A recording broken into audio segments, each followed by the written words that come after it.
Welcome back to our channel. അപ്പം നമ്മൾ ഇന്നൊരു ലോങ് വീഡിയോ ആയിട്ടാണ് വന്നിട്ടുള്ളത്. വേറൊന്നല്ല, എൻ്റെ പ്രഗ്നൻസി ജേർണി. എൻ്റെ സെക്കൻഡ് പ്രഗ്നൻസി കുറച്ച് ഡിഫിക്കൽട്ട് ആയിരുന്നു. അപ്പോൾ എൻ്റെ ഒരു സെയിം സിറ്റുവേഷനിലൂടെ കടന്നുപോയ കുറേ പേരുണ്ടാവാം. അപ്പം ഞാനിത് അങ്ങനെ ആരോടും ഷെയർ ചെയ്തിട്ടില്ല. എനിക്ക് ടോട്ടൽ 4 അബോർഷൻസ് നടന്നിട്ടുണ്ട്. അപ്പം 4 അബോർഷൻസ് എന്ന് പറയുന്നേരം തന്നെ അതൊരു 4 വർഷം, അതൊരു വലിയ കാലഘട്ടമാണ്. 4 വർഷം എനിക്ക് നഷ്ടമായിട്ടുണ്ട്. അപ്പോൾ എൻ്റെ ഫസ്റ്റ് ബേബി ആയതിനു ശേഷം ഒരു 2.5 വർഷം, അവന് 2.5 വയസ്സുള്ളപ്പോഴാണ് ഞാൻ വീണ്ടും പ്രഗ്നൻ്റ് ആവുന്നത്. അത് ഖത്തറിൽ വെച്ചിട്ടായിരുന്നു ഞാൻ പ്രഗ്നൻ്റ് ആയത്.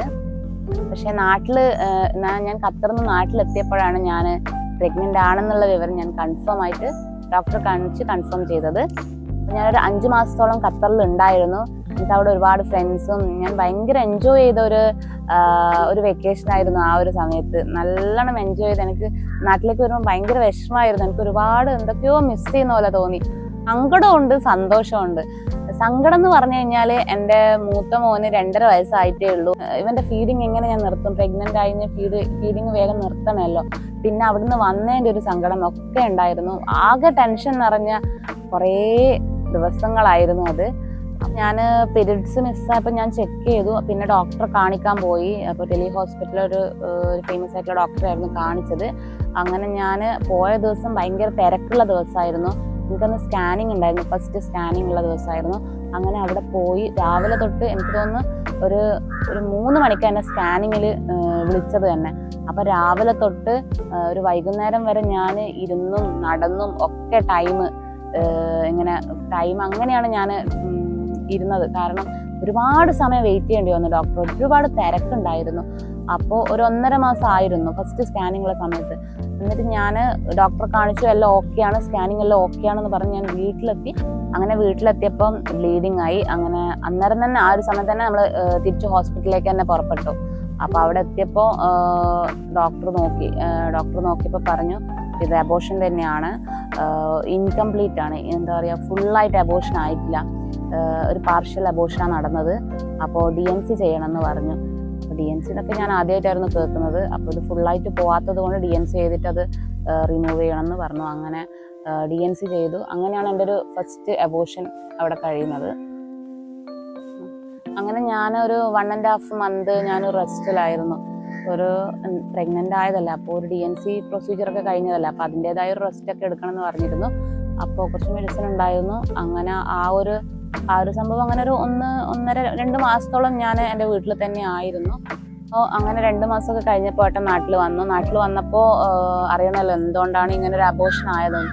അപ്പോൾ ആ ഒരു ഡോക്ടറെ ഞാൻ കാണിച്ചില്ല. കാരണം ഞാൻ ആ ഒരു ഡോക്ടറെ കാണിച്ചു, ഞാൻ സ്കാനിങ് ഒക്കെ ചെയ്ത് എല്ലാം ഓക്കെ ആണെന്ന് പറഞ്ഞിട്ടാണ് എനിക്കിങ്ങനെ ഒരു ബ്ലീഡിങ് ആയത്. എന്തെങ്കിലും ഒരു കുഴപ്പമുണ്ടെങ്കിൽ അത് സ്കാനിങ്ങിൽ കാണിക്കേണ്ടതല്ലേ. ആ ഒരു ദിവസം തന്നെയാണ് എനിക്ക് അബോർഷൻ ആയത്. അതുകൊണ്ട് ഞാൻ എൻ്റെ ഫസ്റ്റ് മോൻ്റെ കാണിച്ച ആ ഒരു ഡോക്ടറെ അടുത്ത് പോയി. അപ്പോൾ ഡോക്ടറോട് ചോദിച്ചു എന്തായിരിക്കാം റീസൺ. അപ്പോൾ ഡോക്ടർ പറഞ്ഞത് ഇതിന് ഒരുപാട് റീസൺസ്, ഒരു 1000-കണക്കിന് റീസൺ ഉണ്ടാവുക. ഏതാണ് റീസൺ നമുക്ക് പറയാൻ പറ്റൂല. അങ്ങനെ നമ്മളോട് ഡോക്ടർ പറഞ്ഞ ഒരു ടെസ്റ്റ് ചെയ്യാൻ പറഞ്ഞു. അപ്പോൾ ഡോക്ടർ ജനറ്റിക്കലായിട്ടുള്ള എന്തെങ്കിലും പ്രശ്നമുണ്ടോ എന്ന് അറിയേണ്ടത് ഒരു ടെസ്റ്റിന് ടെസ്റ്റിന്റെ പേര് എനിക്ക് ഓർമ്മയില്ല. അങ്ങനെയാണെങ്കിൽ ഫസ്റ്റ് ബേബിക്ക് അങ്ങനെ ഒരു പ്രശ്നമില്ല. ഇത് ഫസ്റ്റ് പ്രഗ്നൻസിക്ക് എനിക്ക് ഒരു പ്രശ്നവും ഉണ്ടായിരുന്നില്ല. അപ്പോൾ DNC കഴിഞ്ഞ് കഴിഞ്ഞാൽ ഒരു 6 മാസത്തെ ഗ്യാപ്പെങ്കിലും വേണം നെക്സ്റ്റ് പ്രഗ്നൻസി ആവാൻ. അപ്പോൾ ഞാൻ ഫിസിക്കലി ആൻഡ് മെൻ്റലി അതിനൊരു പ്രിപ്പയർ ആയി വരാനും ടൈം എടുത്തിട്ടുണ്ടായിരുന്നു. അങ്ങനെ ഒരു ഏകദേശം 1 വർഷം കഴിഞ്ഞിട്ടാണ് ഞാൻ വീണ്ടും പ്രഗ്നൻ്റ് ആവുന്നത്. അപ്പോൾ ആ ഒരു കൊറോണ ടൈമിൻ്റെ സമയത്തായിരുന്നു അത്. അപ്പോൾ ഇവർ 1 വർഷത്തോളം നാട്ടിലുണ്ടായിരുന്നു. അങ്ങനെയാണ് ഞാൻ വീണ്ടും പ്രഗ്നൻ്റ് ആവുന്നത്. പക്ഷേ ഈ പറഞ്ഞ പോലെ തന്നെ അതിലും ഒരുപാട് കോംപ്ലിക്കേഷൻസ് ഉണ്ടായി. അപ്പോൾ നമ്മൾ ഈ പ്രഗ്നൻ്റ് ആയ പാടെ തന്നെ വീട്ടിലെല്ലാം പറഞ്ഞു, പിന്നെയും കൺസീവ് ആയിട്ടുണ്ട് എന്ന് എല്ലാവരോടും പറഞ്ഞു. അങ്ങനെ ടെസ്റ്റ് ചെയ്തപ്പോൾ ടെസ്റ്റിൽ പോസിറ്റീവ് ആയിരുന്നു. അപ്പോൾ കഴിഞ്ഞ പ്രാവശ്യം ഇങ്ങനെ ഒരു പ്രശ്നം ഉള്ളത് കൊണ്ട് തന്നെ ഞാൻ നന്നായിട്ട് കെയർ ചെയ്തിരുന്നു. ഹാർഡായിട്ടുള്ള ജോലികളൊന്നും ചെയ്യില്ല, എൻ്റെ മോനെ പോലും എടുക്കലില്ലായിരുന്നു. അങ്ങനത്തെ ഒരു കാര്യം ഞാൻ അത്രയും കെയർ ആയിട്ടായിരുന്നു ഞാൻ നീങ്ങിയിരുന്നത്. അപ്പം പ്രഗ്നൻ്റ് ആയ സമയത്ത് തന്നെ ഞാൻ എൻ്റെ വീട്ടിൽ പോയിരുന്നു റെസ്റ്റ് എടുക്കാൻ. അപ്പോൾ ആ ഒരു സമയത്ത് നമുക്കൊരു ലാൻഡിൻ്റെ രജിസ്ട്രേഷൻ ഉണ്ടായിരുന്നു മാസത്തിൽ. അപ്പോൾ എനിക്കൊരു ടെൻഷൻ ഉണ്ടായിരുന്നുള്ളൂ, എനിക്ക് ട്രാവൽ ചെയ്യുന്നതുകൊണ്ടാണോ പ്രശ്നം. ഞാൻ ട്രാവലൊന്നും ചെയ്തിരുന്നില്ല, പക്ഷെ ആ ഒരു രജിസ്ട്രേഷൻ സമയത്ത് പോകാണ്ട് വേറെ നിവൃത്തി ഉണ്ടായിരുന്നില്ല. അങ്ങനെ നമ്മൾ അത്രയും കെയർ ചെയ്ത് പോയി. രജിസ്ട്രേഷനൊക്കെ കഴിഞ്ഞു തിരിച്ചു വന്നിട്ടും എനിക്ക് പ്രശ്നമൊന്നും ഉണ്ടായില്ല. അപ്പോൾ എനിക്കൊരു സമാധാനമായിരുന്നു, പോയിട്ടൊരു കുഴപ്പമില്ലായിരുന്നല്ലോ. അപ്പോൾ ആ ഒരു ദിവസം ഒരു കുഴപ്പം ഉണ്ടായിരുന്നില്ല. അപ്പോൾ ഒരു 45 ദിവസം, 45ാമത്തെ ദിവസം എന്ന് പറഞ്ഞാൽ എപ്പോഴും ഒരു പേടിപ്പെടുത്തുന്ന ഒരു ദിവസമാണ്. അപ്പോൾ ആ ഒരു ദിവസമെത്തി. അപ്പോൾ രാവിലെ ഒന്നും ഒരു കുഴപ്പവും ഉണ്ടായിരുന്നില്ല, പക്ഷെ ഉച്ച കഴിഞ്ഞപ്പോഴാണ് എനിക്ക് പണ്ടത്തെ പോലെ തന്നെ ബ്ലീഡിങ് സ്റ്റാർട്ട് ചെയ്തത്. അപ്പോൾ എനിക്ക് എപ്പോഴും ഒരു ബാത്റൂമിൽ പോകുമ്പോൾ ഭയങ്കര ടെൻഷനായിരിക്കും. എനിക്ക് എപ്പോഴും ഉള്ളിലൊരു പേടി ഉണ്ടാവലുണ്ട്. അപ്പോൾ ഈ പേടിച്ച പോലെ തന്നെ സംഭവിച്ചു. ആ ഒരു 45ാമത്തെ ദിവസം ഇതുപോലെ തന്നെ ബ്ലീഡിങ് ആയി. പിന്നെ ഹോസ്പിറ്റലിൽ പോയി, പിന്നെയും ഇതുപോലെ തന്നെ അബോർഷനായി എന്ന് ഡോക്ടർ പറഞ്ഞു. അങ്ങനെ ബ്ലീഡിങ് ആയി. അങ്ങനെ എനിക്ക് ഏട്ടനെ വിളിക്കാൻ ഭയങ്കര വിഷമമായിരുന്നു, എന്താ ഏട്ടനോട് പറയാൻ. അങ്ങനെ ഞാൻ വിളിച്ചു ഏട്ടനെ. അപ്പോൾ വിളിച്ചപ്പാടന്നെ ഏട്ടൻ ഇങ്ങോട്ട് ചോദിച്ചു എന്നോട്, ബ്ലീഡിങ് ആയല്ലേ.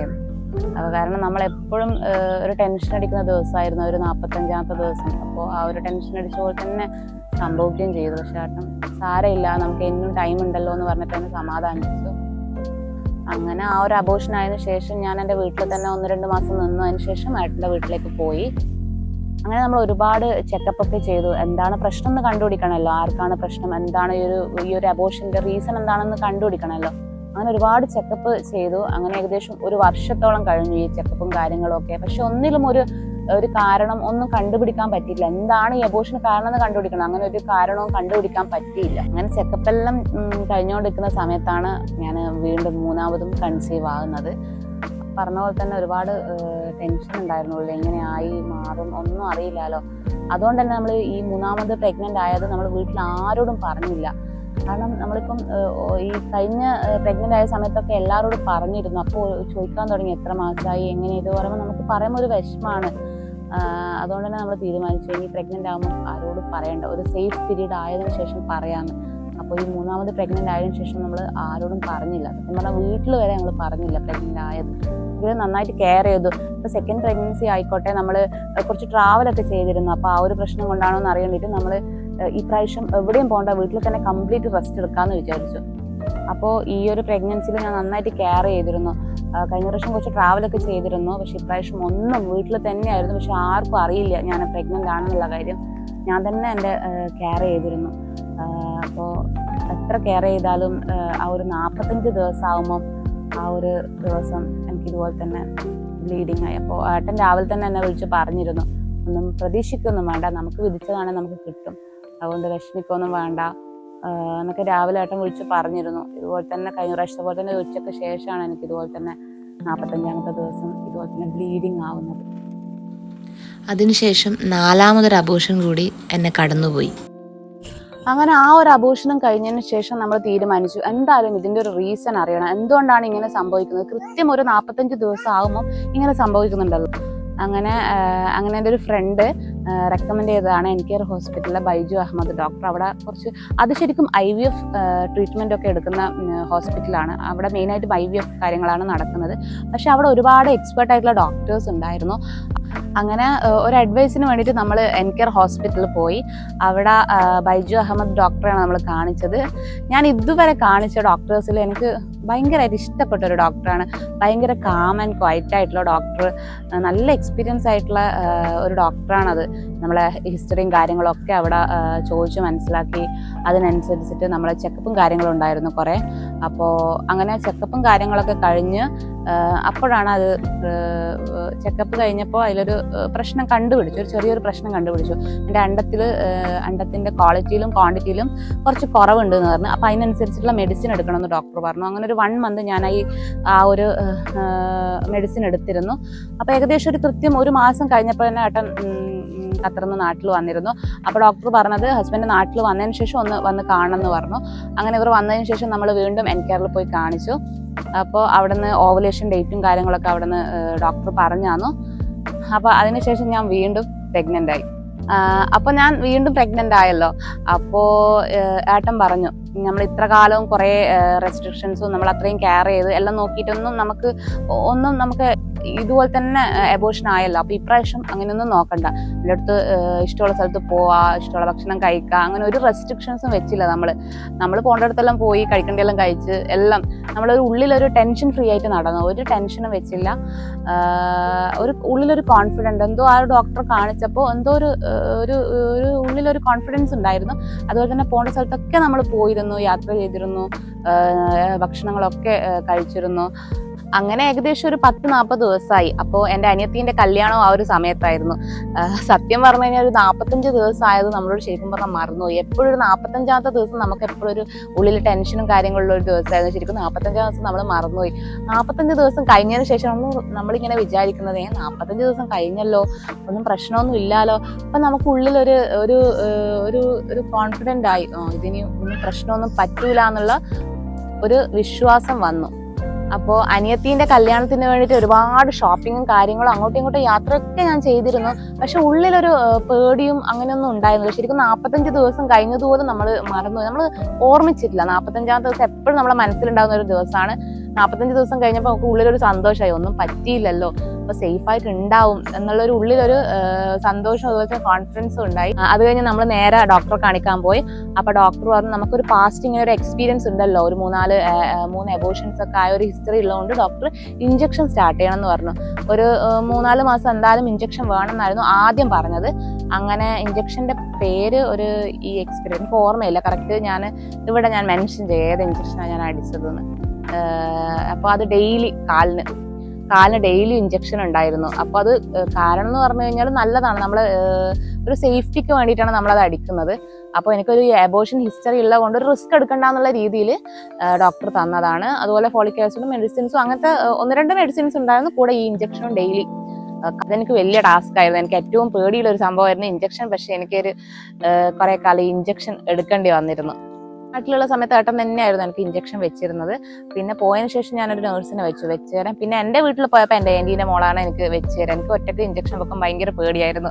അങ്ങനെ ഏകദേശം ഒരു മാസം ഒരു 10,000 രൂപ തന്നെ നമ്മൾ ഈ ഇഞ്ചക്ഷന് വേണ്ടിയിട്ട്, നല്ല എക്സ്പെൻസീവ് ആയിരുന്നു. അവിടുത്തെ മെഡിസിൻ ആയാലും ഇഞ്ചക്ഷൻ ആയാലും നല്ല എക്സ്പെൻസീവ് ആയിരുന്നു. അപ്പോൾ ഏകദേശം ഒരു 10,000-ഓളം അടുത്ത് ഒരു മാസം വേണ്ടി വന്നിരുന്നു. 3-4 മാസം നമ്മൾ NKRൽ തന്നെ കാണിച്ചു. അപ്പോൾ ഡോക്ടർ തന്നെ പറഞ്ഞു ഇനിയിപ്പം സേഫ് പീരീഡ് ആയി, പക്ഷെ ഇഞ്ചക്ഷൻ ത്രൂ ഔട്ട് വെക്കണം. പക്ഷെ നിങ്ങൾക്ക് ഇത്ര ദൂരം ട്രാവൽ ചെയ്യേണ്ടതുകൊണ്ട് ബുദ്ധിമുട്ടാണെങ്കിൽ നിങ്ങൾക്ക് മാറ്റി വേറെ അടുത്തുള്ള ഡോക്ടേഴ്സിനെ കാണിക്കാം എന്ന് ഡോക്ടർ തന്നെ പറഞ്ഞു. അതുകൊണ്ട് തന്നെ ഞാൻ നമ്മുടെ നാട്ടിൽ തലശ്ശേരി കോപ്പറേറ്റീവ് ഹോസ്പിറ്റലിലെ മിനി ബാലകൃഷ്ണനാണ് എൻ്റെ ഡോക്ടർ. അങ്ങനെ മിനി ബാലകൃഷ്ണനെ ഞാൻ മാറ്റി കാണിച്ചു.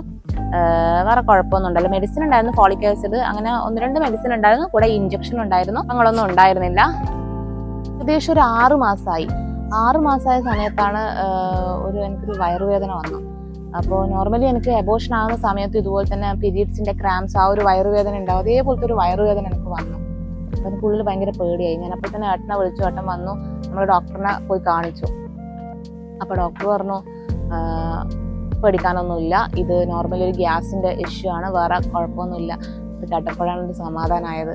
അങ്ങനെ വേറെ പ്രശ്നമൊന്നുമില്ല. ഞാൻ ആകെ പേടിച്ചു, വയറുവേദന വന്നപ്പോൾ എപ്പോഴും ഉണ്ടാകുന്ന പോലത്തെ ഒരു വയറുവേദനയാണ് വന്നത്. അങ്ങനെ ഏകദേശം 9 മാസമായി.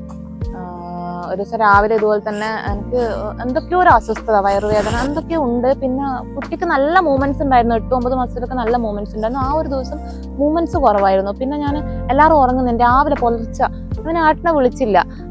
എനിക്കങ്ങനെ തോന്നിയായിരിക്കും 9-ാം മാസത്തിലൊക്കെ മൂവ്മെന്റ്സ് കുറവായിരിക്കും ഞാൻ കേട്ടിട്ടുണ്ട്. കാരണം അങ്ങനെ ആയിരിക്കും എന്ന് ഞാൻ വിചാരിച്ചു.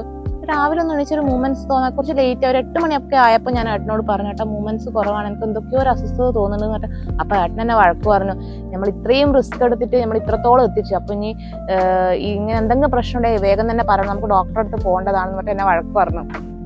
അന്നേരം അത് കഴിഞ്ഞേരെ എനിക്ക് ഇങ്ങനെ ഒരു എന്തൊക്കെയോ ഒരു അസ്വസ്ഥത വയറ്റുന്ന് തോന്നുന്നുണ്ട്. അപ്പൊ ഏട്ടൻ തന്നെ വഴക്ക് പറഞ്ഞു, ഇത് നമ്മൾ അത്രയും റിസ്ക് എടുത്തിട്ടാണ് ഇത്രത്തോളം നമ്മൾ അത്രയും കെയർ ചെയ്തിട്ട് കൊണ്ടുവന്നതാണ്, അപ്പോൾ ഇങ്ങനെ ഒരു പ്രശ്നം വരുമ്പോൾ ആദ്യം പറയേണ്ടതെന്ന് പറഞ്ഞാൽ ഏട്ടൻ തന്നെ വഴക്ക് പറഞ്ഞു. അപ്പോൾ ഏട്ടൻ തന്നെ ഡ്രസ്സ് മാറാൻ വരെ വിട്ടില്ല, നമുക്ക് വേഗം ഹോസ്പിറ്റലിൽ പോകാന്ന് പറഞ്ഞാൽ നമ്മൾ ഓൾറെഡി ബാഗൊക്കെ പാക്ക് ചെയ്ത് വെച്ചിരുന്നു അത്യാവശ്യം. അപ്പോൾ അതൊക്കെ എടുത്തിട്ട് നമ്മൾ വേഗം ഒരു 15 മിനിറ്റ് കൊണ്ടാണ് നമ്മൾ തലശ്ശേരി ഹോസ്പിറ്റലിൽ എത്തിയത്. അത്രയും സ്പീഡിൽ എനിക്ക് കാറിനാണ് നല്ല വേദന തുടങ്ങുന്നുണ്ടായിരുന്നു. അങ്ങനെ നമ്മൾ ഹോസ്പിറ്റലിൽ എത്തി. 10-15 മിനിറ്റ് കൊണ്ട് തന്നെ ഡോക്ടർ വന്നു. ഡോക്ടർ അപ്പോൾ തന്നെ നഴ്സ് വിളിച്ചു. ഡോക്ടർ വേഗത്തിൽ, അത്രയും നല്ല ഡോക്ടറെ. അപ്പൊ ഡോക്ടർ വന്ന് നമ്മളെ PV ചെയ്തു, ഉള്ളു പരിശോധിച്ചപ്പോൾ ഡോക്ടർ കാണിച്ചു തന്നു, മഷി ഇളകിയിട്ടുണ്ട്, കുട്ടി മഷി കുടിച്ചിട്ടുണ്ടാവും, അപ്പൊ ഇത് റിസ്ക് ആണ്, വേഗത്തിൽ തന്നെ നമുക്കിത് C-സെക്ഷൻ ചെയ്ത് എടുക്കണം, കാരണം വെയിറ്റ് ചെയ്യാൻ പറ്റൂല. ഈ മഷി കുടിച്ചു കഴിഞ്ഞാൽ കുറച്ച് ഡേഞ്ചറാണ്, കുട്ടിക്ക് ശ്വാസം മുട്ടലൊക്കെ വരും. അപ്പോൾ അതുകൊണ്ട് ഡോക്ടർ അത്രയും നല്ല സ്നേഹത്തോടെ എന്നോട് ഭയങ്കര മോള് പേടിക്കണ്ട, നമുക്കിത് ചെയ്യാണ്ട് നിവൃത്തിയില്ല എന്നെല്ലാം പറഞ്ഞു ഡോക്ടർ. ഞാൻ പറഞ്ഞു ഓക്കെ ഡോക്ടർ ചെയ്യാം, കാരണം ഒരു റിസ്കിലേക്ക് നമ്മൾ പോകണ്ടല്ലോ. അങ്ങനെയാണ് എനിക്ക് സി സെക്ഷൻ ചെയ്തത്. എൻ്റെ ഫസ്റ്റ് ഡെലിവറി നോർമൽ ആയിരുന്നു, പക്ഷേ ഈ ഒരു സിറ്റുവേഷൻ ആയതുകൊണ്ട് എൻ്റെ ഈ സെക്കൻഡ് ബേബി സി സെക്ഷൻ ആയിരുന്നു. പിന്നെ ഒരു മയക്കം കഴിഞ്ഞ് ഞാൻ എണീക്കുമ്പോൾ ഞാൻ മോനെ ബോയാന്ന് പറഞ്ഞ് ഞാൻ കേട്ടിരുന്നു, മോനാണെന്ന് പറഞ്ഞ് എനിക്കൊരു ഓർമ്മയുണ്ടാവും ഇതിൽ. അപ്പോൾ ഞാനിങ്ങനെ വിചാരിച്ചു ഇതെന്താ പാല് കൊടുക്കാനൊന്നും മോനെ കൊണ്ടുത്തരാത്തത്. ഞാനിങ്ങനെ ഉള്ളിൽ എനിക്ക് ഭയങ്കര ടെൻഷനാണ്, ഇങ്ങനെ ഒരു റിസ്കിലാണല്ലോ വന്നത്. അപ്പോൾ എനിക്ക് ഉള്ളിൽ ഭയങ്കര കുഞ്ഞിനെ കാണാത്തതിൻ്റെ ഉള്ളൊരു വിഷമം ഉണ്ടായിരുന്നു. അപ്പോൾ കുറേ കഴിഞ്ഞപ്പോൾ ഏട്ടൻ വന്നപ്പോൾ എന്നോട് പറഞ്ഞു കുഞ്ഞിന് ചെറിയൊരു പ്രശ്നമുണ്ട്, ബ്രീത്ത് എടുക്കുന്നില്ല സ്വന്തമായിട്ട്, അപ്പോൾ ICUലാണ് ഉള്ളത്, അതുകൊണ്ട് ആ പാലൊന്നും കൊടുക്കാത്ത. അവിടുന്ന് സിസ്റ്റർ മറ്റേ പൊടി കലക്കി കൊടുക്കുന്നുണ്ട്, അല്ലാണ്ട് സ്വന്തമായിട്ട് ബ്രീത്ത് ചെയ്യുന്നില്ല എന്ന് പറഞ്ഞു. അതുകൊണ്ട് ICUലാണ് ഉള്ളതെന്ന് പറഞ്ഞു. അപ്പോൾ അങ്ങനെ ഒരു 5 ദിവസം അവൻ ICUലായിരുന്നു. ഇതിൻ്റെ ഇടയ്ക്കൊക്കെ ഒരുപാട് സംഭവങ്ങൾ ഉണ്ടായിരുന്നു. കാരണം മോന് കുറച്ച് സീരിയസ് ആയിരുന്നു, മഷി കുടിച്ചുകൊണ്ട് തന്നെ കുറച്ചൊരു സീരിയസ് ആയിരുന്നു. കാരണം സ്വന്തമായിട്ട് അവൻ ശ്വസിക്കുന്നുണ്ടായിരുന്നില്ല, ബ്രീത്ത് എടുക്കുന്നുണ്ടായിരുന്നില്ല. അപ്പോൾ ഡോക്ടർ പറഞ്ഞു പോലും പിന്നെ നമുക്ക് നോക്കാം, മാക്സിമം നോക്കാം എന്നൊക്കെ പറഞ്ഞു. അതൊന്നും എന്നോട് അന്നേരം ആ ഒരു സമയത്ത് പറഞ്ഞിരുന്നില്ല. എല്ലാം കുറേ കഴിഞ്ഞതിന് ശേഷം ഏട്ടൻ പറഞ്ഞു ഇങ്ങനത്തെ ഒരു സിറ്റുവേഷനിലൂടെ കടന്നു. ആരോടും പറഞ്ഞില്ല, ഏട്ടനോടാണ് ഡോക്ടർ പറയുന്നത്. ഏട്ടൻ മാത്രം അത് ഏട്ടൻ വേറെ ആരോടും അത് ഷെയർ ചെയ്തില്ല. പിന്നീടാണ് എന്നോട് ഇതൊക്കെ പറയുന്നത്, ഇങ്ങനത്തെ ഒരു സിറ്റുവേഷനിലൂടെയൊക്കെ കടന്നുപോയിന്ന്. അപ്പോൾ 4 വർഷത്തെ കാത്തിരിപ്പിന് ശേഷം നമുക്ക് കിട്ടിയൊരു കൺമണിയുണ്ട്, കാത്തിരുന്ന് കിട്ടിയ കൺമണി കാണിച്ചു തരാം. ഇതാണ് നമ്മളെ നീവൂട്ടൻ. ഒരുപാട് കഷ്ടപ്പെട്ട് ഒരുപാട് സങ്കടത്തിലൂടെ കടന്നുപോയി കിട്ടിയ നീവാണ് ഇത്.